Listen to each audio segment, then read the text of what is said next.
स्वागत है दोस्तों हमारे इस YouTube channel Satish Chauhan study point में। तो जैसा कि आप लोग जानते हैं कि हाल ही में लेटेस्ट खबर आई है कि उत्तर प्रदेश सरकार ने कक्षा 12 के विद्यार्थियों के लिए प्रत्येक विषय में 30% अंक की कटौती कर दी है।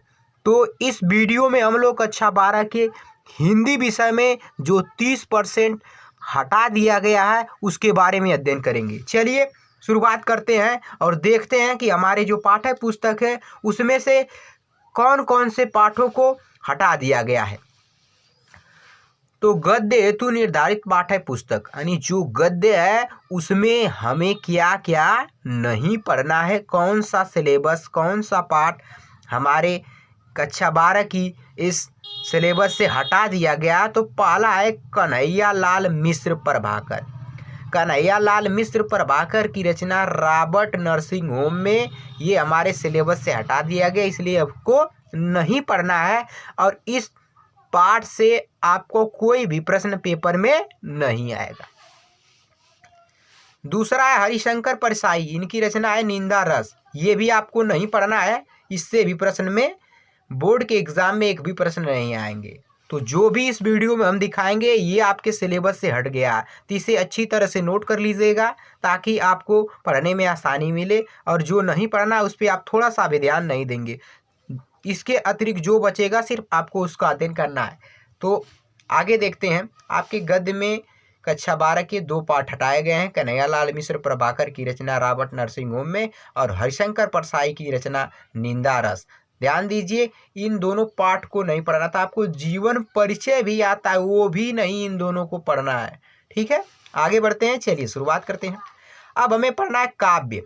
काव्य में कौन कौन से ऐसे पाठ हैं जो कक्षा 12 से हटा दिए गए हैं। तो पहला है मैथिली शरण गुप्त, इनकी रचना गीत, ये सिलेबस से हटा दिया गया, इसे नहीं पढ़ना है। आगे है काव्य का तीसरा पाठ है जयशंकर प्रसाद की रचना गीत, ये इसे भी नहीं पढ़ना है, इससे भी बोर्ड में प्रश्न नहीं आएंगे। आगे है पाठ 4 सुमित्रानंद पंत की रचना परिवर्तन, इस परिवर्तन को भी नहीं पढ़ना है, इससे भी बोर्ड के एक भी प्रश्न नहीं आएंगे, ठीक है।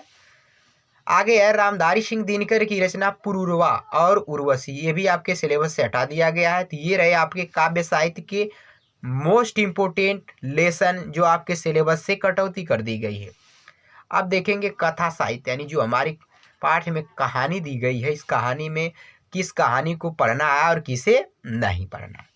तो जो कहानी थी शिवानी की रचना लाठी, इस कहानी को आपको सिलेबस से हटा दिया गया है, ये बोर्ड के एग्जाम में इससे प्रश्न नहीं आएंगे, ठीक है। आगे बढ़ते हैं। संस्कृत में अब देखिए क्या क्या है, संस्कृत से क्या क्या हटा गया है। तो संस्कृत जो आपका अनिवार्य संस्कृत है कक्षा 12 में, उसमें पहला पाठ है जो भोजस्य औदार्यम, राजा भोज की उदारता, इस पाठ को आपको सिलेबस से हटा दिया गया है, तो इसको आपको नहीं पढ़ना है। अब संस्कृत व्याकरण में क्या क्या नहीं पढ़ना है तो उसको देखिए। तो संस्कृत व्याकरण में हमें जो आता है राजन, जगत और सरित। राजन माने राजा, जगत माने संसार, सरित माने नदी, सरिता नदी। इन जो तीनों का रूप है वो संस्कृत व्याकरण में नहीं आएगा, ये आपके सिलेबस से कटौती कर दी गई है। सर्वनाम में जो रूप आता है सर्व, ईदम का और यद का, इन सभी का भी हट गया है, इसको आपको नहीं पढ़ना है। अलंकार में भ्रांतिमान और संदेह अलंकार आपको नहीं पढ़ना है, इसे भी हटा दिया गया है, ठीक है दोस्तों। तो ये रहा है आपका लेटेस्ट अपडेट क्लास 12 हिंदी के लिए। अन्य विषय की सूचना आपको जल्दी हमारे YouTube channel Satish Chauhan study point पर दे दी जाएगी। तो प्लीज़ इसे ज़्यादा से ज़्यादा शेयर करें ताकि प्रत्येक स्टूडेंट इस जानकारी को भली भांति अध्ययन कर ले। वीडियो पसंद आए तो लाइक शेयर और कमेंट करिए। यदि चैनल पर नए हैं तो प्लीज़ चैनल को सब्सक्राइब कर लीजिए और बेल आइकन को प्रेस कर दीजिए ताकि आने वाली वीडियो की नोटिफिकेशन मिलती रहे। धन्यवाद, अगले वीडियो में मिलेंगे, तब तक के लिए बाय बाय।